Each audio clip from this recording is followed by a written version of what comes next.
Hello વિદ્યાર્થી મિત્રો, very good morning. Shri કન્યા પ્રાથમિક વિદ્યાલય કાલાવડ ઈ લર્નિંગ એપ્લિકેશનમાં આપ સૌનું હાર્દિક સ્વાગત છે. વિષય વિજ્ઞાન, ધોરણ 8, સેમેસ્ટર 2, ચેપ્ટર નંબર 18. ચેપ્ટરનું નામ છે હવા અને પાણીનું પ્રદૂષણ.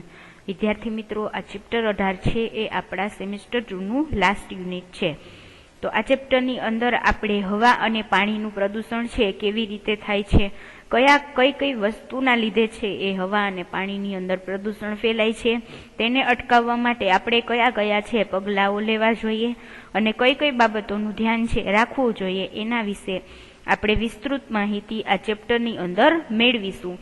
હવે તમને બધાને ખ્યાલ જ છે કે અત્યારે દિવસે ને દિવસે છે એ હવાનું પ્રદૂષણ છે એની અંદર વધારો થતો જાય છે. શા માટે?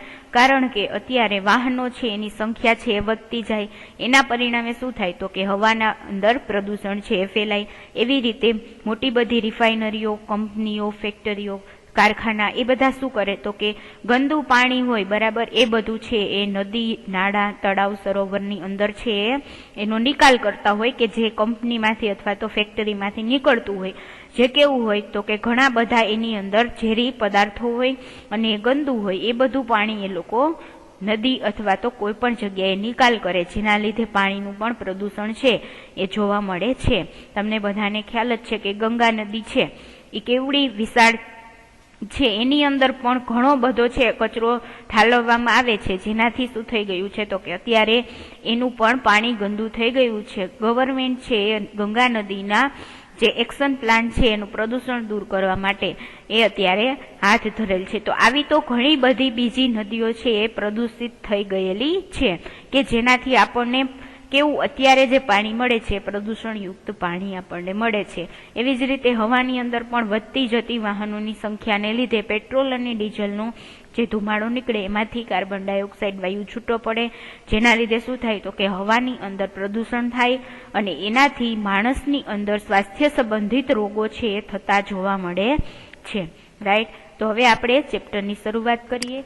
તો પહેલી અને બુજો બંનેએ સમાચાર જાણવા ખૂબ જ ઉત્સુક હતા કે તાજમહેલ છે એ દુનિયાની 7 અજાયબીઓમાં સામેલ છે. તમને ખબર છે કે દુનિયાની જે 7 અજાયબીઓ છે એમાંનો એક છે આપણો તાજમહેલ, જે ક્યાં આવેલો છે તો કે આગ્રામાં.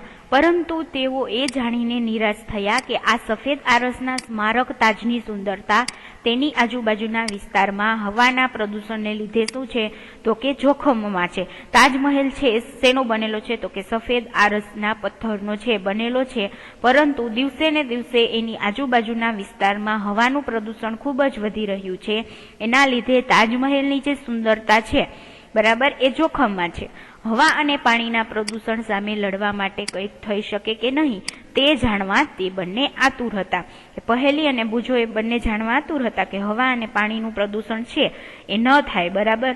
તો એના માટે આપણે શું કરી શકીએ તો કે એ જાણવા માટે તેઓ બંને આતુર હતા. હવે આપણે જાણીએ જ છીએ કે આપણું પર્યાવરણ છે એ અગાઉ હતું એવું રહ્યું નથી. તમને બધાને ખ્યાલ જ છે કે અત્યારે તમે કોઈ પણ વસ્તુ બહારથી ખરીદવા જાઓ તો એ એકદમ શુદ્ધ છે એ હોતી નથી, અને વાતાવરણ પણ પહેલા જેવું ક્લિયર હતું એવું અત્યારે છે નહીં, કારણ કે અત્યારે દિવસે ને દિવસે પ્રદૂષણયુક્ત વાતાવરણ છે બનતું જાય છે.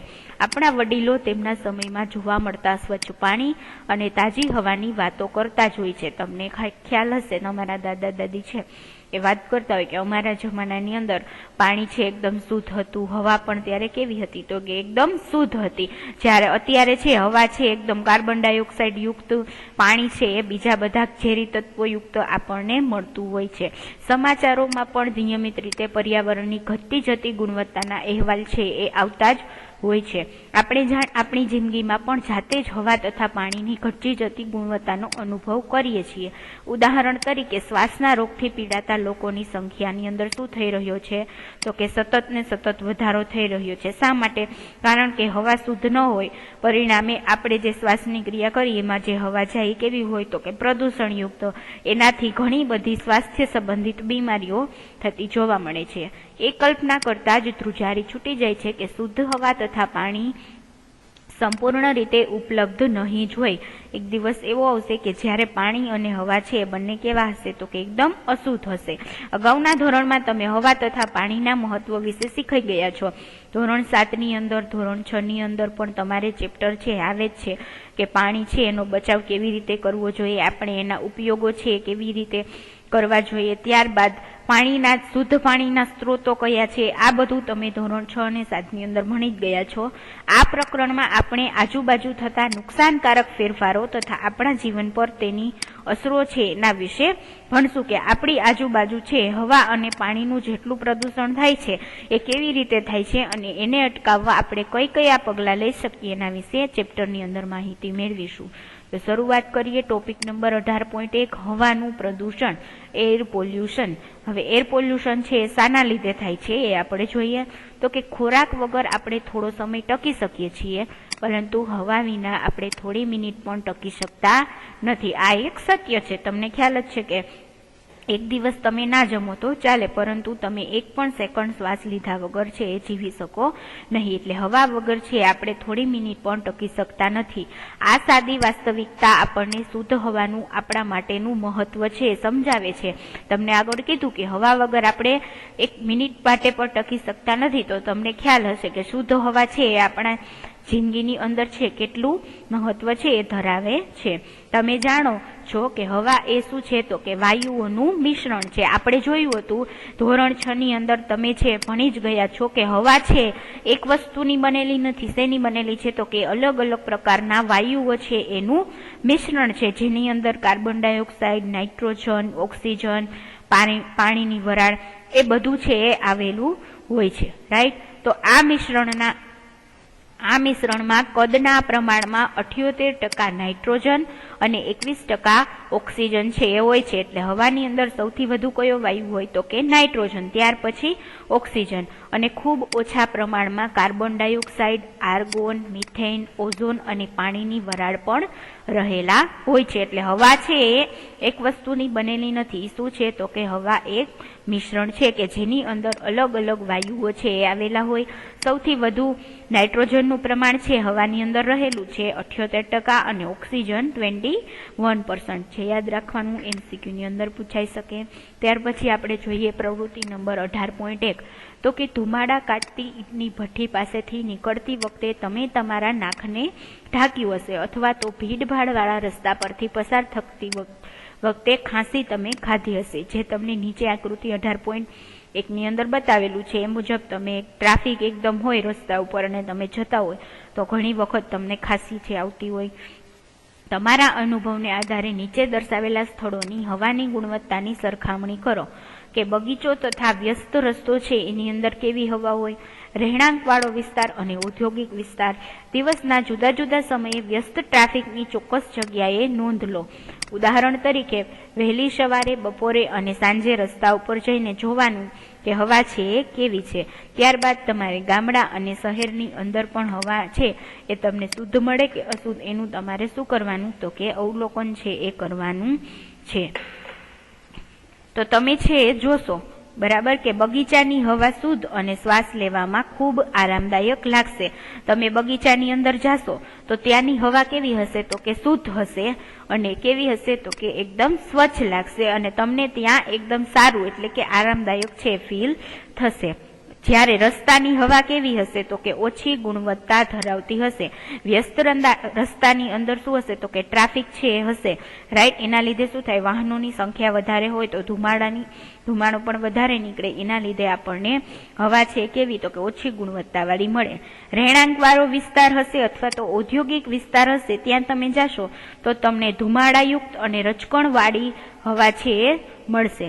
ત્યાર પછી દિવસના જુદા જુદા સમયે જ્યારે તમે ટ્રાફિકની ચોક્કસ જગ્યાએ નોંધ લેશો તો શું થશે તો કે શહેરના વ્યસ્ત ટ્રાફિક ધરાવતી જગ્યા પર જ્યાં સવારે વાહન વ્યવહાર પ્રમાણમાં ઓછો હોય, બપોરે અને સાંજે કરતા ઓછી પ્રદૂષિત હવા તમને મળશે. સવારના સમયે જ્યારે તમે જશો ત્યારે તમને હવા છે થોડીક સારી મળશે, કારણ કે સવારના સમયમાં ટ્રાફિક છે એટલો બધો હશે નહીં. એના પરિણામે જ્યારે બપોરે અને સાંજે તમને પ્રદૂષણયુક્ત હવા મળશે, કારણ કે ત્યારે વાહન વ્યવહાર છે કેવો હોય તો કે વધારે હોય। ત્યાર પછી તમને કીધું છે કે ગામડા અને શહેરની અંદર તમે જાઓ તો તમને કેવી હવા મળે, તો કે ગામડાની હવા શુદ્ધ છે, ક્યારેક ધૂળ અને રાખના રજકણો ઉડતા તમને જોવા મળી શકે છે, જ્યારે નાના શહેરની હવા મહાનગરો કરતા પ્રમાણમાં કેવી હોય, તો કે ઓછી પ્રદૂષિત હોય છે, જ્યારે ગામડાની હવા કેવી હોય, તો કે એકદમ શુદ્ધ હોય, અને શહેરોની મોટા શહેરો છે જે મેટ્રો સિટી એની હવા કેવી હોય,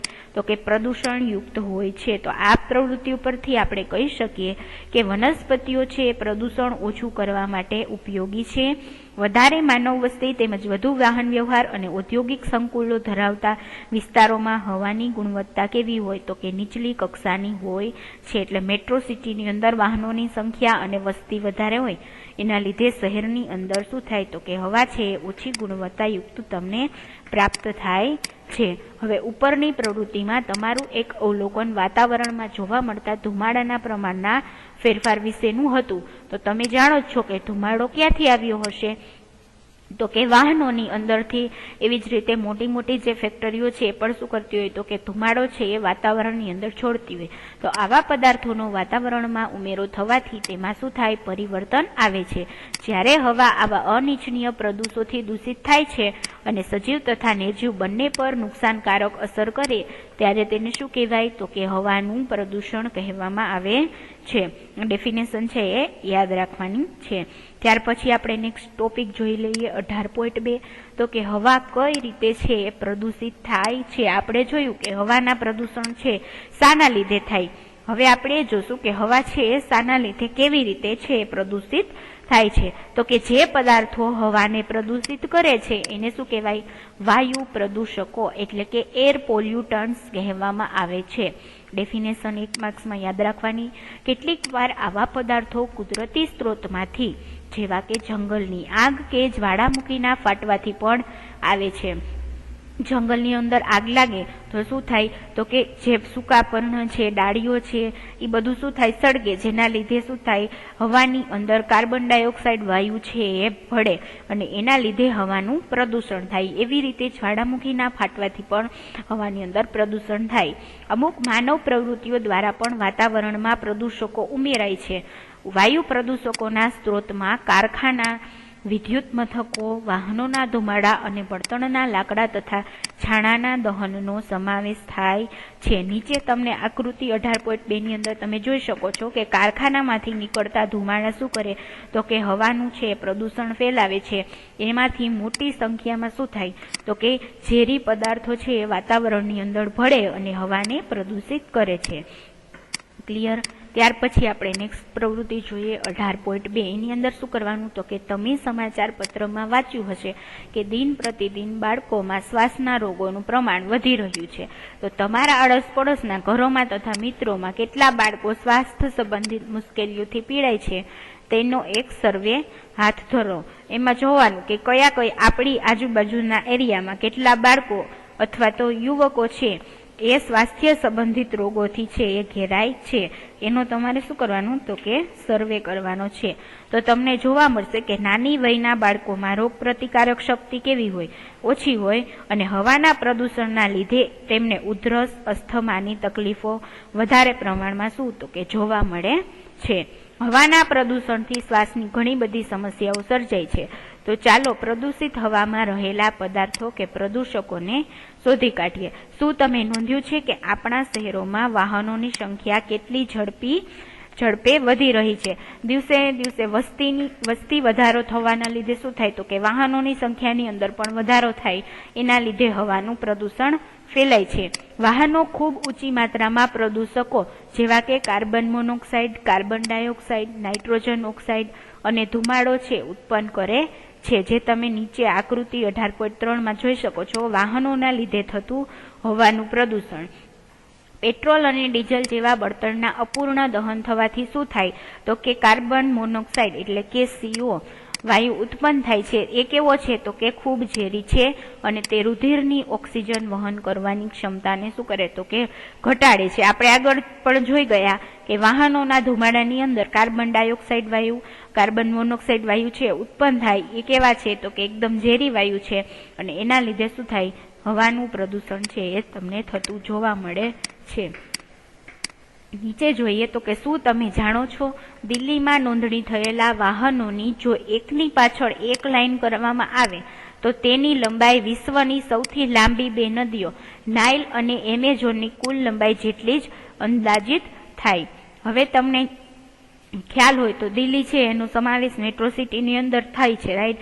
તો એની અંદર શું હોય તો કે માણસોની સંખ્યા એટલે કે વસ્તી છે ખૂબ જ વધારે છે, જે ગીચતા ધરાવતું સિટી છે. તો એની અંદર વાહનોની સંખ્યા છે એની નોંધણી છે કરવામાં આવી તો એક વાહનની પાછળ એક વાહન રાખીને એક લાઈન બનાવવામાં આવે તો એની લંબાઈ કેટલી થાય તો કે વિશ્વની જે સૌથી મોટી બે નદીઓ છે કઈ તો કે એક નાઇલ અને નાઇલ નદી છે આફ્રિકાની અંદર આવેલી છે એવી અને એમેઝોનની કુલ લંબાઈ જેટલી જ અંદાજિત થાય.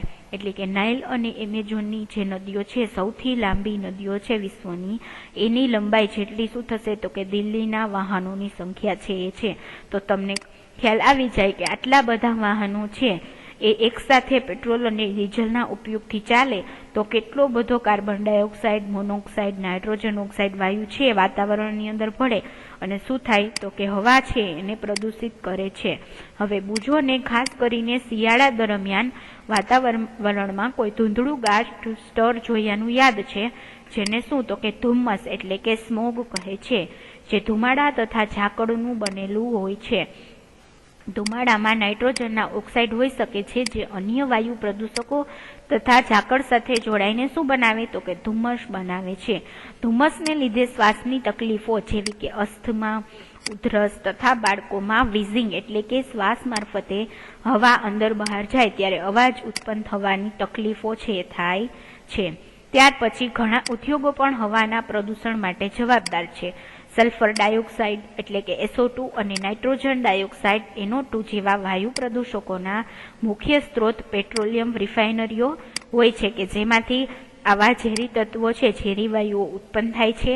વિદ્યુત મથકોમાં વપરાતા કોલસા જેવા બળતણના દહનને લીધે પણ સલ્ફર ડાયોક્સાઇડ વાયુ ઉત્પન્ન થાય. તે કેવો છે તો કે એકદમ ઝેરી છે, તે સ્વાસ્થ્ય સંબંધિત મુશ્કેલીઓ ઉત્પન્ન કરે છે તથા ફેફસાને કાયમી નુકસાન કરે છે. તો આવા બધા વાયુઓ છે એ વાતાવરણની અંદર ભળે અને શું કરે તો કે હવાને અશુદ્ધ કરે અને સ્વાસ્થ્ય સંબંધિત રોગો કરે. તમે અશ્મિ બળતણના દહન વિશે પ્રકરણ 5ની અંદર ભણી જ ગયા છો કે અશ્મિ બળતણના શું થાય દહન થવાને લીધે એનું દહન કેવું થાય તો કે અપૂર્ણ દહન થાય. એના પરિણામે ઝેરી વાયુઓ છે એ ઉત્પન્ન થાય, એ વાતાવરણની અંદર ભળે, એના પરિણામે શું થાય સ્વાસ્થ્ય સંબંધિત રોગો છે એ થતા જોવા મળે છે. ક્લિયર. રેફ્રિજરેટર, એર કન્ડિશનર તથા એરોસોલ સ્પ્રેમાં વપરાતા ક્લોરોફ્લોરોકાર્બન્સ પણ અન્ય એક પ્રકારનું શું છે તો કે પ્રદૂષક છે. ક્લિયર. રેફ્રિજરેટર, એસી, એરોસોલ સ્પ્રે એની અંદર ક્લોરોફ્લોરોકાર્બન છે એનો યુઝ થાય, એ પણ શું છે એક પ્રકારનું પ્રદૂષક છે. ક્લોરોફ્લોરોકાર્બન વાતાવરણના ઓઝોન સ્તરને નુકસાન પહોંચાડે છે. તમને યાદ કરો કે સૂર્યમાંથી નીકળતા પાર જાંબલી એટલે કે અલ્ટ્રાવાયોલેટ જે કિરણો છે એનાથી ઓઝોન સ્તર છે એ શું કરે આપણને બચાવે છે.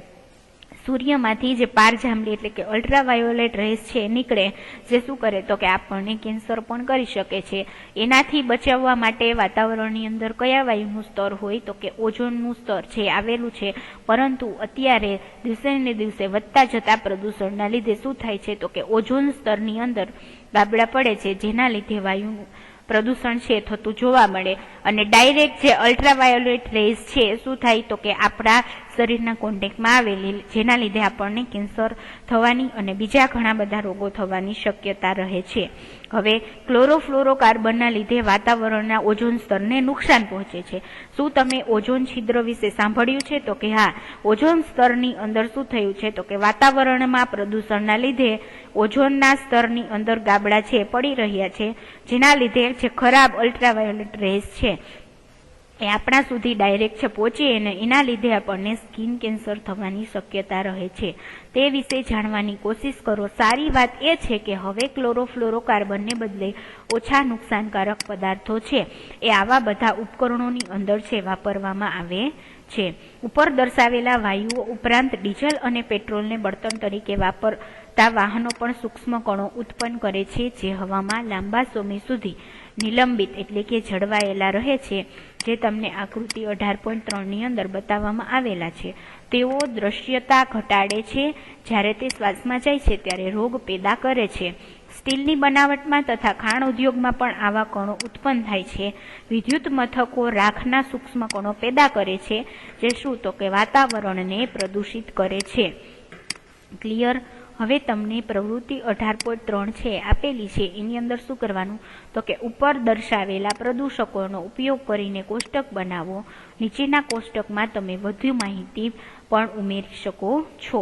તમારે શું કરવાનું, વાયુ પ્રદૂષકો છે એનું નામ લખવાનું, એનો સ્ત્રોત કયો છે અને માનવી પર એની થતી અસરો છે એ તમારે લખવાની. ઇન્ટરનેટ ઉપરથી પણ તમને મળી જાય અને તમને અહીં પણ આપેલી છે. ઉદાહરણ તરીકે સલ્ફર ડાયોક્સાઇડ છે તો એનો છે સ્ત્રોત કયો છે, એવી રીતે નાઇટ્રોજન ડાયોક્સાઇડનો સ્ત્રોત કયો છે, એનાથી માનવી પર કઈ અસર થતી જોવા મળે છે એ તમારે લખવાની. ક્લિયર? તો સૌ પ્રથમ આપણે જોઈએ કે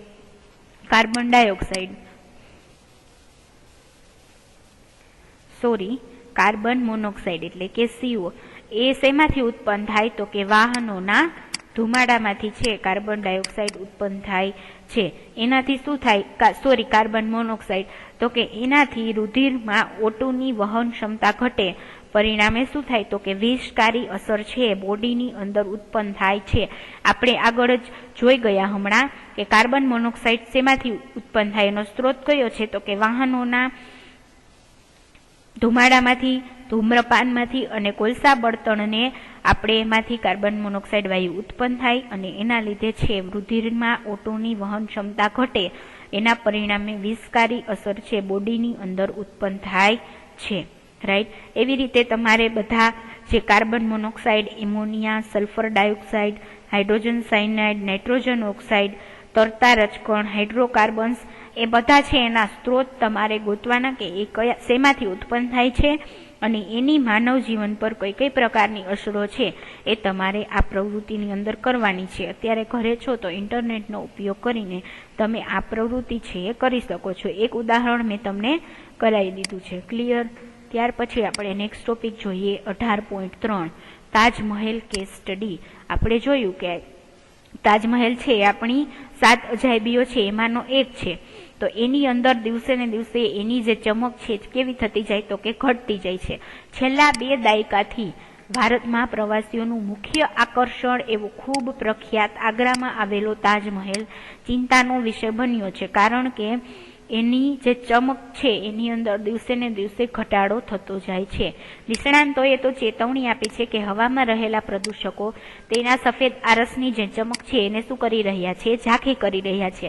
એટલે કે પ્રદૂષિત હવાથી ખાલી સજીવો જ પ્રભાવિત થાય છે એવું નથી, પરંતુ નિર્જીવ વસ્તુ જેવી કે ઇમારતો, સ્મારકો અને પ્રતિમાઓને પણ અસર થાય છે.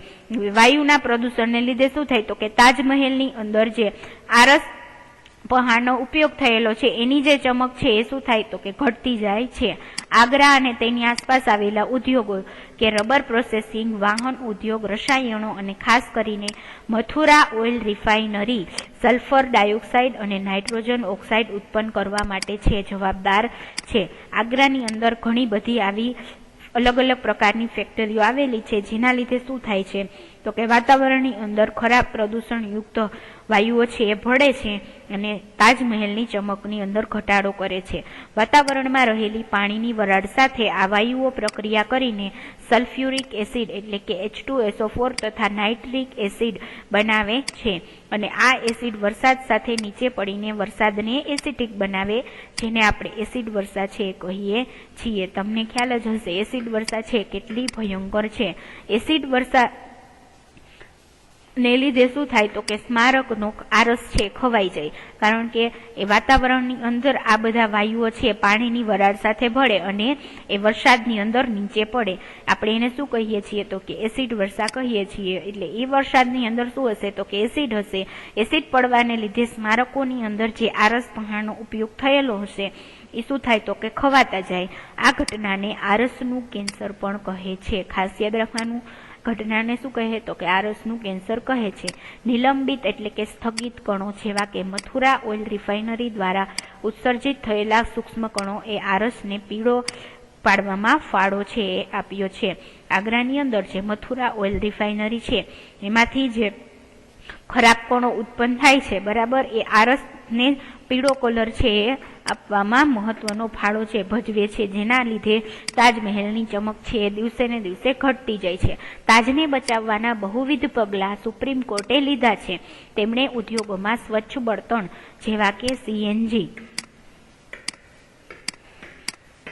એટલે કે કોમ્પ્રેસ નેચરલ ગેસ, દબાણયુક્ત કુદરતી વાયુ અને એલપીજી એટલે કે લિક્વિફાઈડ પેટ્રોલિયમ ગેસ, પ્રવાહીકૃત પેટ્રોલિયમ વાયુનો ઉપયોગ કરવાનો આદેશ છે એ આપણને આપ્યો છે. તો સુપ્રીમ કોર્ટે શું કીધું કે અત્યારે તમારે છે વાતાવરણની અંદર પ્રદૂષણ છે ઘટાડવું હોય તો તમે છે સીએનજી અને એલપીજી જેવા કુદરતી વાયુઓ છે એનો ઉપયોગ તમે કરો.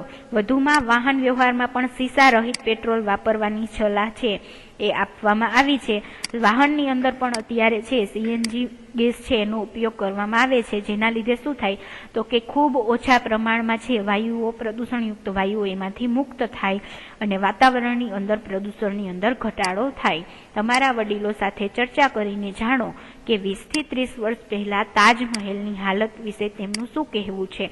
એ લોકો તમને કહેશે કે ત્યારે છે તાજમહેલની ચમક છે એ કેવી હતી, એકદમ મસ્ત હતી, પરંતુ અત્યારે વાતાવરણની અંદર અલગ અલગ પ્રકારના રજકણો છે, વાયુ પ્રદૂષકો, ઝેરી તત્વો ભળવાને લીધે શું થાય તો કે તાજમહેલની જે ચમક છે જતી રહી છે. તમારી ચિત્રપોથીમાં તાજમહેલનું ચિત્ર છે એ મેળવીને તમે લગાડો. હવે બુજો છે એ કહે છે કે મને ખેતીના પાક વિશેના પ્રકરણો યાદ આવ્યા જે તમે સેમેસ્ટર 1 ની અંદર ભણી ગયા છો, પાક વ્યવસ્થાપન. તો મને આશ્ચર્ય થયું કે એસિડ વર્ષા ભૂમિ અને વનસ્પતિને પણ અસર કરતી હશે ને. એ ચેપ્ટરની અંદર તમે ભણેલા છો કે ખેતી છે એ કેવી રીતે કરવામાં આવે, પાક છે કેવી રીતે એની લણણી કરવામાં આવે, નીંદણ. તો બુજોને હવે એમ પ્રશ્ન થયો કે એસિડ વર્ષા છે ભૂમિ અને વનસ્પતિને પણ અસર કરે છે. તો કે હા, એસિડ વર્ષા થવાના લીધે શું થાય તો કે જે પાક છે વાવેલો હોય એના એસિડના લીધે એ પાક છે એ બળી જાય. એવી જ રીતે વનસ્પતિને પણ શું કરે તો કે નુકસાન કરે, કારણ કે વરસાદની સાથે એસિડ ભળવાથી શું થાય, એસિડ વર્ષા થાય છે, એના પરિણામે વનસ્પતિઓ છે એનો નાશ છે થતો જોવા મળે. એના પરિણામે વાયુનું પ્રદૂષણ છે એમાં વધારો થાય, કારણ કે વનસ્પતિ છે શું કરે તો કે કાર્બન ડાયોક્સાઇડ વાયુ છે એનો ઉપયોગ કરી લે. એના પરિણામે શું થાય તો કે વાતાવરણની અંદર શુદ્ધ હવા આપણને મળે છે. પરંતુ અત્યારે દિવસે ને દિવસે વન નાબૂદી છે એના પ્રશ્નો પણ વધતા જાય છે. જંગલો કપાવાને લીધે છે વૃક્ષોની સંખ્યામાં એકદમ ઘટાડો થતો જોવા મળે, જેના પરિણામે વાતાવરણની અંદર CO2 વાયુનું પ્રમાણ છે એ વધતું જાય છે. ત્યાર પછીનો નેક્સ્ટ પોઈન્ટ છે એ આપણે નેક્સ્ટ લેક્ચરની અંદર જોશું. Thank you.